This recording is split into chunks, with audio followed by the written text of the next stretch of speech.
Right, in this video we're going to look at the double angle formulae. Now the double angle formulas are sine 2a, cos 2a and tan 2a.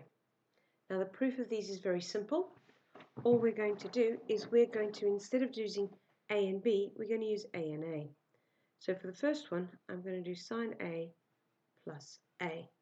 Now based on the compound angle formula that we did before, you should know that that is sine a cos a plus cos a sine a. Well, what do you notice about these two? They're exactly the same, which means it's equal to 2 sine a cos a. So the first identity that we learn is that sine 2a is equal to 2 sine a cos a. You need to learn that one off by heart. Of course, you can always derive it like I've just done now, but it's not given to you in the formula sheet. Right, let's have a look at cos 2a. Now, cos is an interesting case. There are actually 3 different versions. So let's start with the first one. I'm going to drop that out so I can use my entire board. Cos 2a. Well, the same thing again. Cos 2a can be written as cos of a plus a. Using our expansion, we know that that's equal to cos a minus, remember the sign changes, sine a sine a. Well, how else can I write cos a cos a? Well, it can be written as cos squared a. How else can I write sine a times sine a?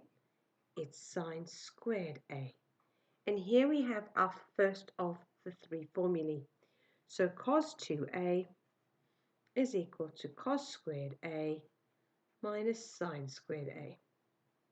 That's the first one. Now to get the other two, we're going to use that first one that we've just found. Now you should remember that sine squared plus cos squared equals 1. Which means we can write cos squared a as 1 minus sine squared a. So if I go into this expression, and instead of cos squared a, I fill in 1 minus sine squared a, I get cos 2a equals 1 minus sine squared a minus another sine squared a. Well, what's sine squared a and sine squared a here? Well, that's going to be 1 minus 2 sine squared a. And here we've got the second one. So that's the first one. That's the second one. Hopefully you're starting to see the pattern, and you should be able to start thinking about how do I find the third. Well, I'm going to rub this a little bit out here, and we're going to go back to this statement up here.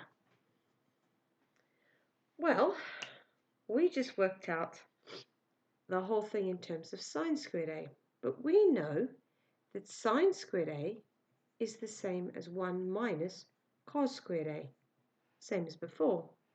So that leaves me with cos 2a equals cos squared a minus 1 minus cos squared a. I still use brackets because that's a minus and a minus, it's going to be a plus, which gives me that cos 2a is equal to cos squared a minus 1 plus cos squared a. Well, cos squared a plus cos squared a is 2 cos squared a minus 1. So the third one I've got for cos is 2 cos squared a minus 1. And you can use these in a variety of contexts.